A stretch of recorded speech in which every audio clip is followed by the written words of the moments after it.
puppies are now 1 week and 1 day old. This is a typical sort of situation where the bitch is lying away from the puppies. She's now going to, I think, get up and get into them.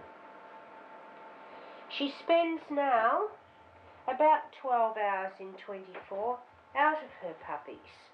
So the typical sort of thing is that she'll spend a couple of hours in with the puppies and a couple of hours out with the puppies. And that goes on day and night. And this gives her a chance to build up a milk supply, and also puppies need sleep. They not only need food, but they need to sleep. Then she'll get into the box, like so, and lie on the other side of the puppies.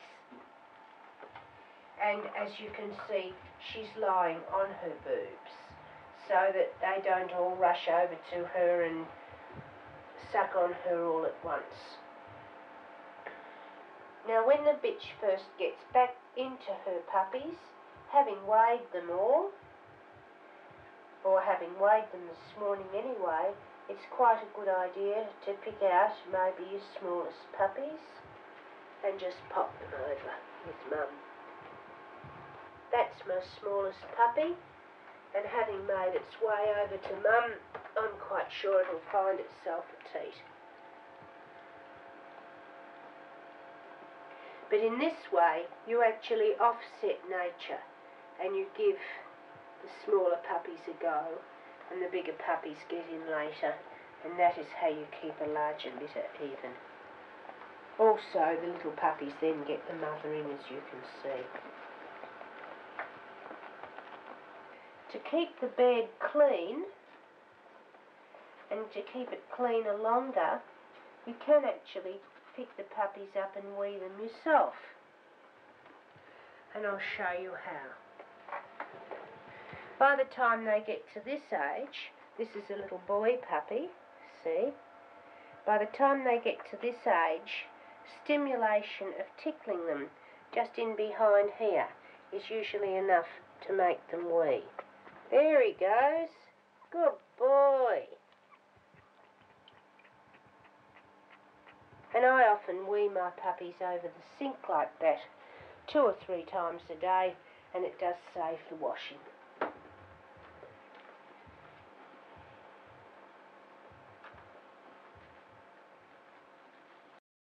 That's a typical discharge from the bitch with puppies 1 week old.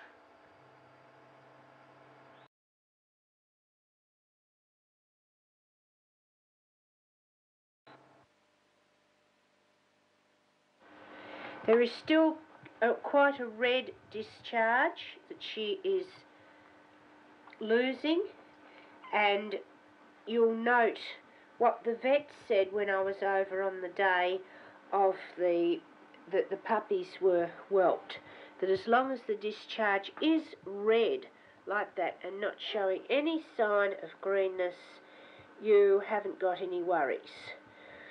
It is still sort of mucusy, but quite red without a sign of green or black in it. And it's quite a good idea to wash the bitch's tail, where it also gets over there. But that is a normal discharge still. Also, routinely, it is a good idea if 2 or 3 times a day you stand your bitch up. You put your hand, you stand up here, Robin. You put your hand underneath and you check that all the boobs are soft.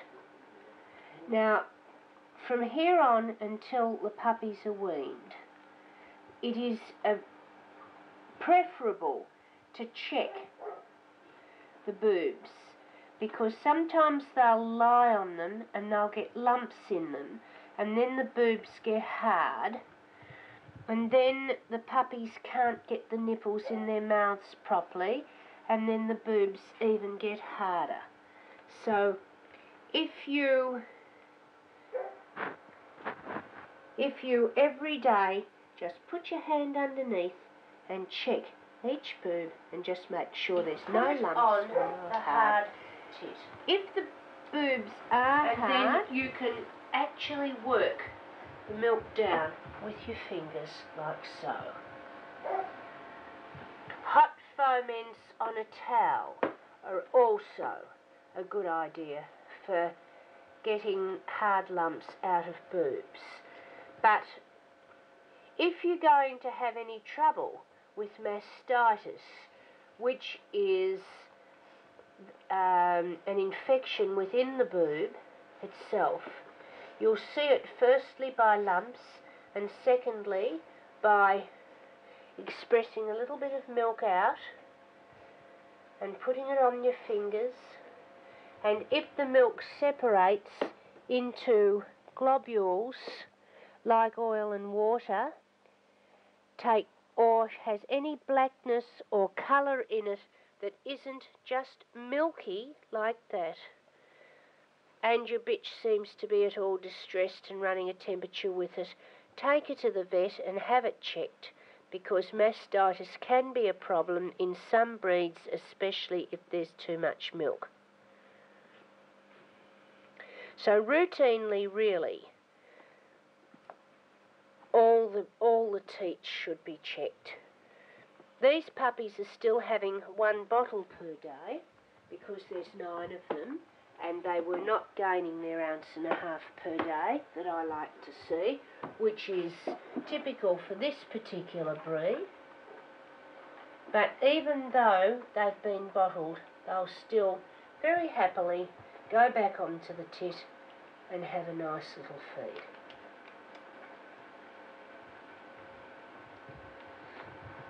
These front tits here can sometimes get a bit hard, and also if they've got big bottles at the back, do watch for lumps, especially behind here, and as I showed you before, for any sort of bruising caused by a puppy sucking on the side of the tit without having the teat actually in the puppy's mouth.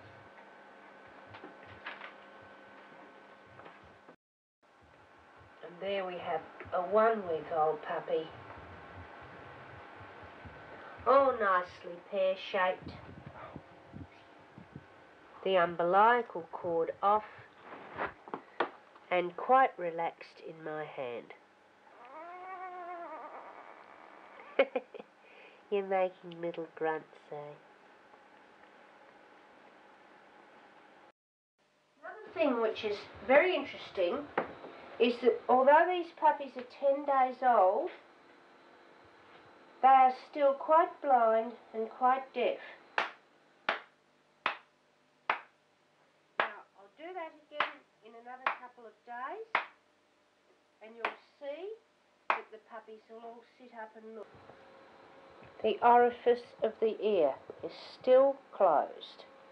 Over the next few days, that will open.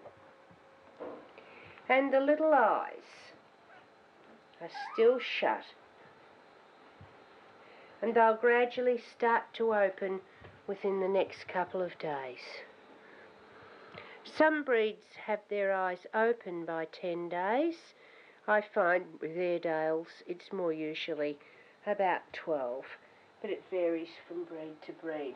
And when the eyes come open, then the puppy begins to be able to hear as well. But that's what I like to see, a nice contented litter, full tummies, clean bedding. Now we'll go to bed, and during the night the bitch will go back in with the puppies and stay there till morning. And hopefully in the morning you'll find a picture like this. If there's a discharge, don't worry about it. That's completely normal, and you'll find some of the puppies feeding and some of the puppies fast asleep. I then feed and exercise her, and when she gets back into the box, she often sits like this when the puppies are this age. The eyes are now just beginning to open, and I've woken up one little man here And if we can keep him still enough and get the camera in on his eyes, you'll be able to see just in the corners of his eyes, the eyeballs are beginning to show. Whee! And as the eyes open, so they start to get a little bit more mobile. And with the puppies almost 2 weeks old, I am very happy they are 3 times their birth weight. I love to see them double their birth weight in the first week and triple it in the second. Now, with the puppies almost 2 weeks old, we must worm them.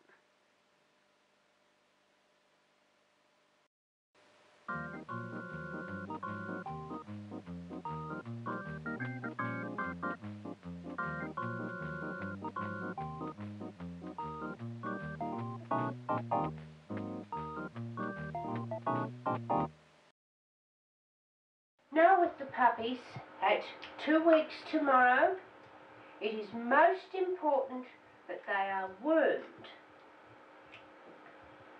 All puppies have worms, no matter how free of worms the bitch is kept. So unless you get those worms out of the puppies before the worms themselves are old enough to lay eggs, you will have a worm-infested litter. So, we take one little fella. Here you are, little man. We are, of course, still weighing the puppies night and morning because they're feeding on their mother, and here is the weight chart across. But it's a good idea before you worm them anyway to just check those weights and make sure that the dose is accurate.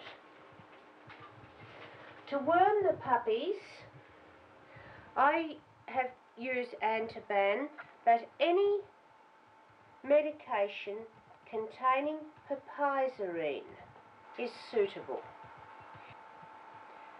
But piperacillin, although it makes the puppies a little sick, is very, very good, and I don't think there has been a product that's come out that can match one of the piperacillin worm syrups.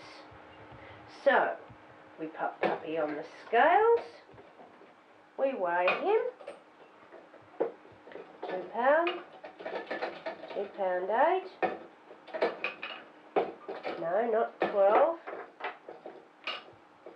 10, whoops, don't climb out, little man,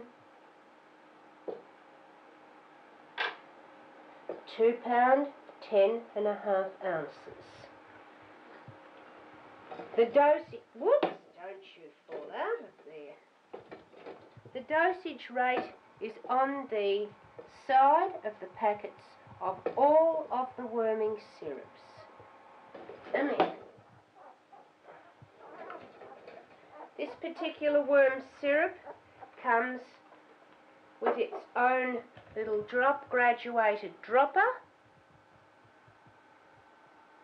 If you use a syrup without a graduated dropper, well then obviously you're going to have to get one. So with this little guy having to have 2 millilitres, it's a good idea to give them half the dose and half in another hour. Because then if the puppy's sick, it's easier on the stomach and it doesn't lose at all. If the puppy is sick, you just go ahead and worm them the next day. So with 1 millilitre there, into the mouth, squeeze it all in, whoops-a-daisy, and he gets his next dose in 1 hour's time. And so that there's no mistake, we do put the puppy in a basket away from the others. In you go, little man. And we get the next one and repeat it again.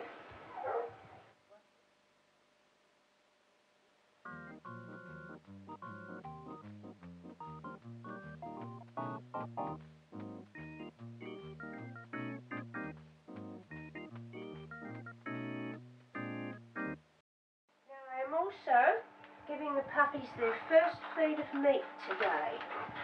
Now there's many schools of thought about giving puppies meat as their first feed. These puppies have of course been bottled. This meat has been scraped off a piece of good quality steak.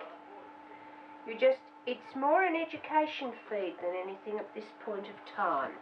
Just a tiny little piece like so. And if the puppy's hungry, some of them will actually put their tongues out and lick at it. This little one's not going to, of course. So you can just open up the mouth and put it on the edge of the mouth. And as soon as they realise what it is, they'll generally eat it quite well. See the little jaws going up and down? Oh, I'm not quite sure, she said. There she starts chewing. And if you can encourage the puppy to chew like that, then when they get to eating bigger quantities and when they come to lap, oh, she says, oh, that's nice. And that's quite sufficient. And when they come to lap, if they've been having meat for a little while, like that, well then you'll find that they will lap a lot better and a lot easier. It's also a good idea to do this after the bitch has been away from the puppies a little while. Well, now the puppies' eyes are open and they can also hear. Puppy, puppy, puppies! Come on! Puppies! Puppies! Come on! You see, we've now got them stirring. Very good, puppies! Puppies! Hello! Now, look at this little one. They're sitting up. It's amazing how fast they advance once the little eyes are open. They always think this age is very, very cute. Trying to get up on our legs, staggering around. Oh! And over again we fall. This little one here is actually got its mouth open and trying to play with another puppy. Theirs goes up with the foot. Look, up with the foot. Open up the mouth. And it's actually, see it biting the other one, this one here. And they're actually trying to play. These two little puppies. There goes the foot up.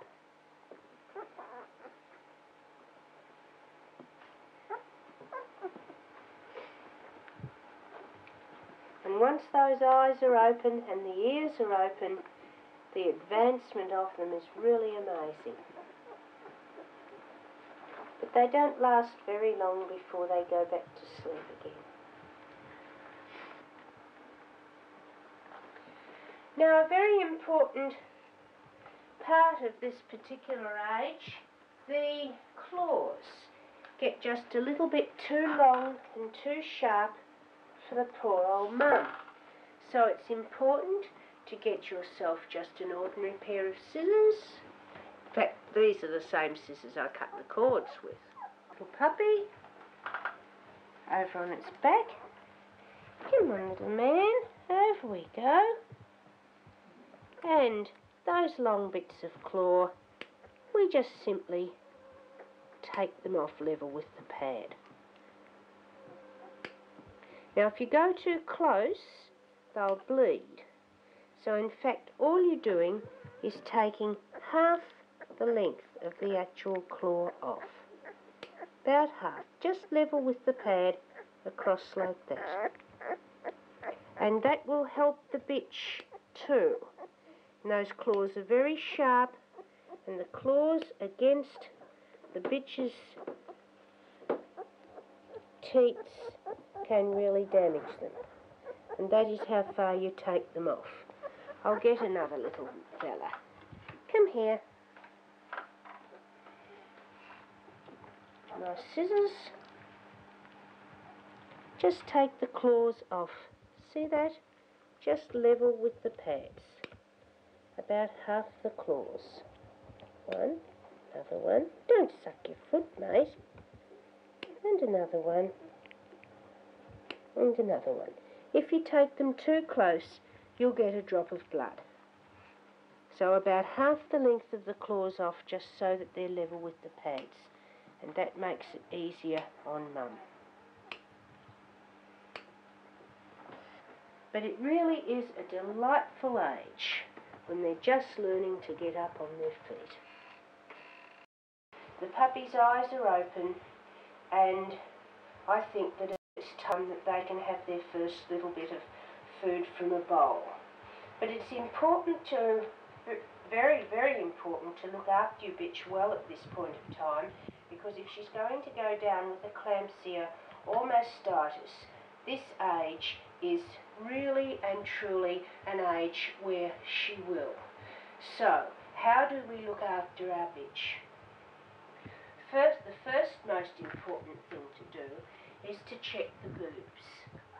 Just purely feel the boobs on each side and make sure that they're supple and that they're not, in fact, hard or engorged with milk. First one side, then the other.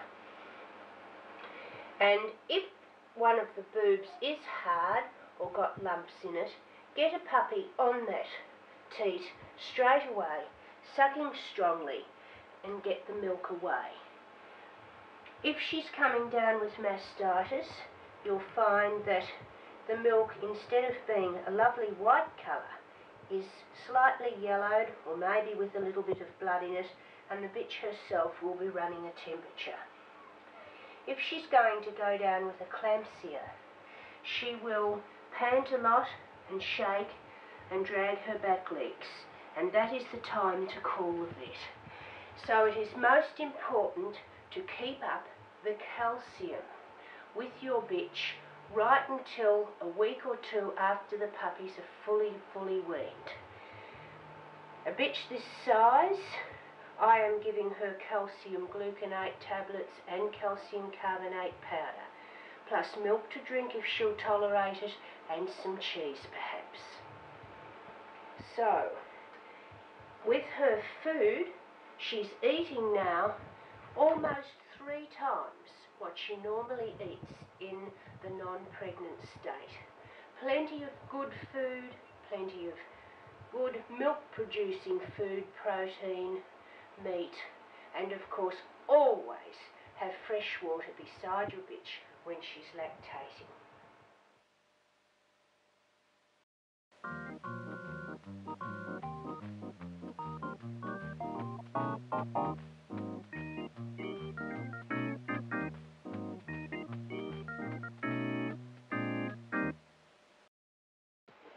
One of these small little rice bowls, excellent to give their puppies their first little feed from. But any sort of small dish depending on the size of the mother. I am still using animal lac that I used to bottle my puppies with, but there are many things that you can use to wean your puppies on. A lot of people swear by goat's milk. Some people use cow's milk with the yolk of an egg in it, because of course bitch's milk is a lot stronger than cow's milk, so you need to strengthen it up somehow, or full cream milk powder made up to a greater strength than cow's milk is quite a good idea. But this product I recommend and I've used for many years. So you make it up as per the instructions on the bottle, on the can itself, and you mix it with some Pharax. So a little bit in the bowl.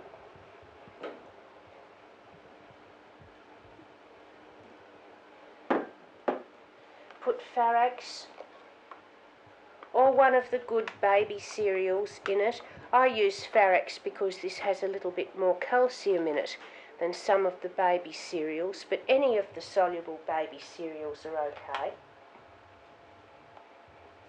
A little bit in the bowl. Stir it with a spoon. And then check the temperature to make sure that it's just on blood heat. So just a little drop on your wrist like so. If it's a little bit cold, stand it in some hot water or put it in your microwave oven. Just for a very short time. Here, nice milk and ferrex. Head in the bowl. Now, just steady the head off and look. He's been away from its mother a little while and it's quite hungry. In fact, she's quite uncoordinated and not quite sure what she should be doing. Oh! Blowing bubbles in it. That's a good one. Oh, good girl. Lovely, good girl. And the little tongue's coming in and out, and I'm just steadying her head with my hand.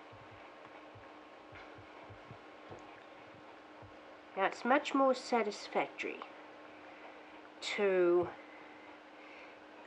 give them milk and ferrex from a bowl than to bottle them. And you'll know when it's weaning time because of the mother's tiredness, because of her reluctance to stay in with the puppies for too long. And this little puppy is doing very, very well. What a clever little one. Oh, you had enough. You had enough now? Or you want to go back in again? Oh, there it is. There it is. Come on, in with your head. That's a good little one. Don't throw bubbles in it. That's the way. Tongue in and out. Tongue just going in and out. What a good little one. Aren't you clever little girl? Does that feel good? All going down into your little tummy. What a clever... Oh, had enough. Wipe the milk off here. Wipe it off with the towel. And let's see if she's had enough to give her a little burp. Sit up. Oh, yeah, have a little burp. Good girl. There. Do you want some more now? Has that made some room for some more? Ooh, some more? Good girl. That's so worried. You were a hungry little mite, weren't you? Very time consuming this, and there's no point in doing it just after the puppies have been in with the mother. Choose a time when they've been away from their mother for a few hours and are hungry. And I really think she's probably had enough by now. Wipe off the excess. Wipe her on the towel. Messy business, isn't it? And if we got any more bubbles there. Oh, you have got a full tummy. Look at that little pear-shaped tummy. This little one's just finished its pharynx. Look how nice and full it is. Pharynx still over its face. And we put it in with Mum to clean up. There you go, Mum. We'll clean up your puppy. You'll note that I still have the puppies on material, on sheeting, or some sort of a service that's tactile. Now it's very important to do that and not have the puppies on newspaper at this point of time, because when they're just uncoordinated and getting up on their feet, if you have a surface on which they can grip, you cause less damage to the little joints, the developing joints and there is some talk that there's less chance of hips dysplasia and patellar luxation in the smaller breeds, hips dysplasia in the bigger breeds, if, in fact, the puppies are raised on a surface such as this. In the breeds where swimmers are prevalent, swimmer puppies, that is where they can't get up on their feet at all, a lot of breeders put actually foam underneath the sheeting. But we don't have swimmer puppies in this breed, so I have never bothered with the foam. But I do not like puppies on newspaper at this point of time. It doesn't take much to just pop your sheeting in the washing machine and change it morning and night and out on the clothesline, and in fact you can keep the puppies just as clean on the sheeting as you can on newspaper. They're now eating quite a little ball of meat each, and you can see how well they eat meat now. Come on. Oh, you're not going to eat it all that well.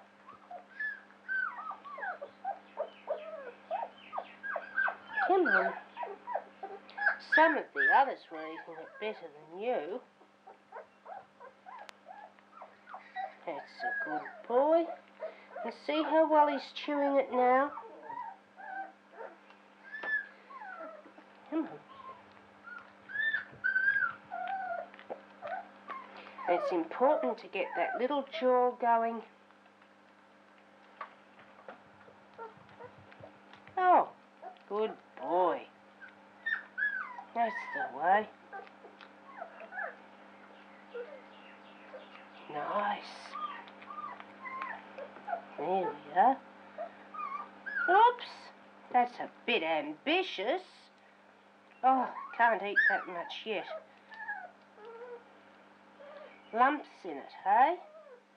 This is very fine mince, just good quality steak. And I find this very good introductory feed, and it won't be long before they'll be able to eat it out of a common bowl. Oh, you're having a little bark down there. Oh, there's a good one. Right. All gone. Let's try someone else.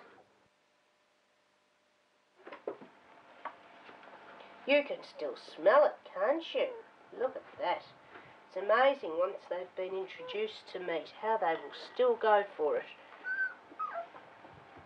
Anyway, back. It's a good puppy.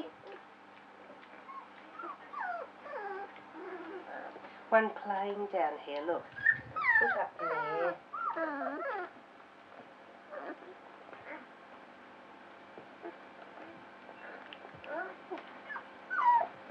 Oh, don't eat my foot, mate.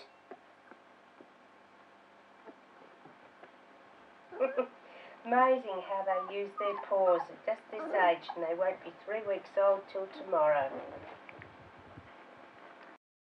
What's the matter, little fella? Oh, look, you've got colic.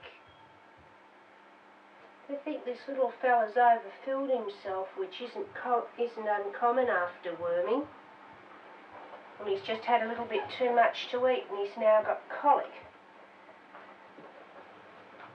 Quite a good idea for colic is a little bit of milk of magnesia. Or else just hold if you haven't got any milk of magnesia by drops, just hold the puppy quietly up against your arm and see if you can, like a little baby with colic, and see if you can just get it to relax and get a little bit of wind up. She's had enough, she's going away. She says you can look after it. Here, come on. Come on. Here, little bear. Did you have too much to eat? Poor boy. See if you can get the wind up that way. If you don't burp them properly when you lap them, this can often be the result. Here's a poor little man. You are, and you're the biggest, fattest puppy too, aren't you?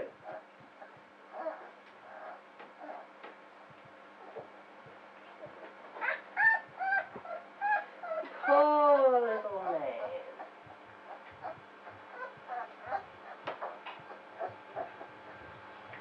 Don't you feel any better?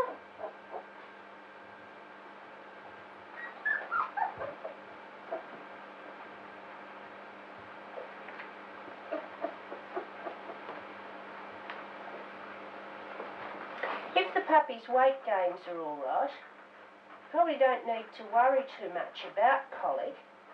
Puppies will sometimes get hiccups as well. But a puppy crawling around and then lying with its feet outstretched like this one is right now, that was the one I was nursing, and a little bit of quickened breathing, is often just a sign of colic. And if you nurse them for a little while, up against yourself, and get a little bubble of wind up just like a baby, you can sometimes settle them down, or, as I said before, give them just a little bit of milk of magnesia, never hurts. But I would never ever give a puppy anything more than that. Just try and settle it down, weigh it the next day and the next. If it's gaining weight, there's really nothing to worry about. It's often a thriving pup that'll get a little bit of colic. But if the weight isn't gaining and it's obviously uncomfortable, it's not a bad idea to let your veterinary surgeon have a look at the puppy.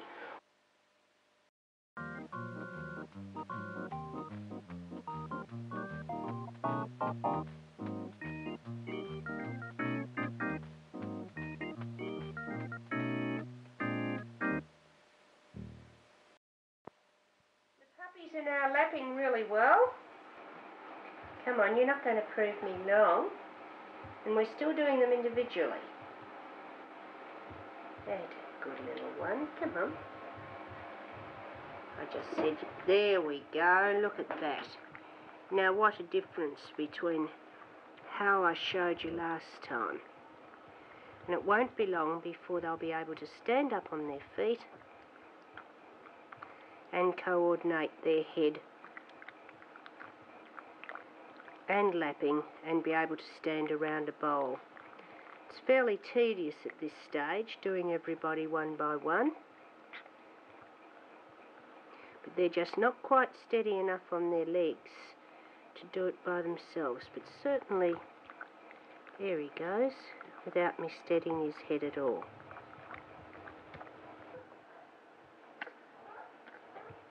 How's that? Full! All right. Now, come on, what about a burp? Oh.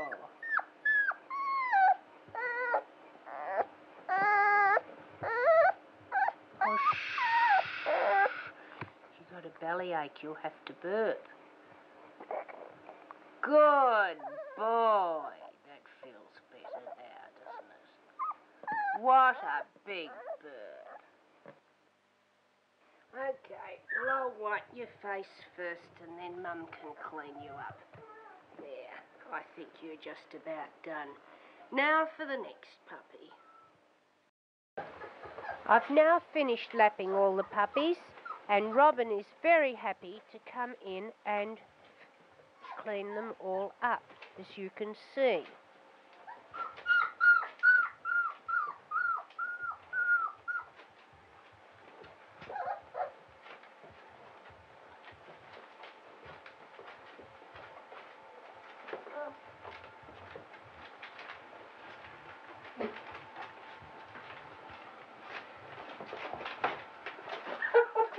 We're going to fall out. Right, come on. It's actually about 4 hours since I fed Robin, and I did this on purpose because, as revolting as it might sound, the natural thing for a bitch to do at the weaning time is to actually vomit up her meal for her puppies. Now, in the wild, that's what they do. They go out and have a meal, they bring it back, and the partly digested meal is actually regurgitated for the puppies. And this is something bitches will still do. So you might be wondering why your bitch is getting thinner and thinner, although she's having a lot of good feeds, and why there's continually a mess in the box. So feed your bitch and keep her away from her puppies while she gets that meal has a chance to be fully digested. See how the sort of pose that she adopts with the puppies at this point of time? And of course some of them are missing out altogether. So I'm still weighing the puppies, and those that have done fairly well, it's quite a good idea to remove. That one did fairly well. This is a big strong boy. You can come out of there. You can come out of there. You're a big one. And you're a big one too. Come here. Come here to me. Oh, you've had a good feed anyway. And give the little fellas a go. And you're also a big one. Oh, you're well and truly attached. Now there's the 4 smaller ones. Now what about having a bit of a lie down, Robin, and give them a bit of a go?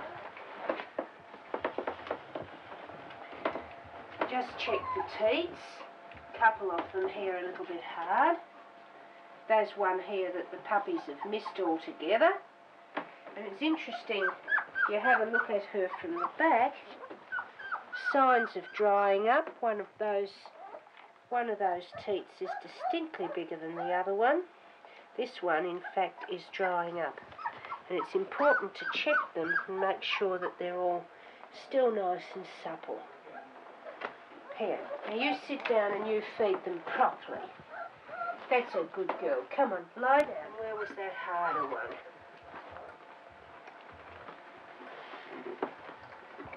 See how well they're drawing back on her now? Very hard on the bitch, but by the same token, fairly important that they've just been lapped and that they do, in fact, have some sucking.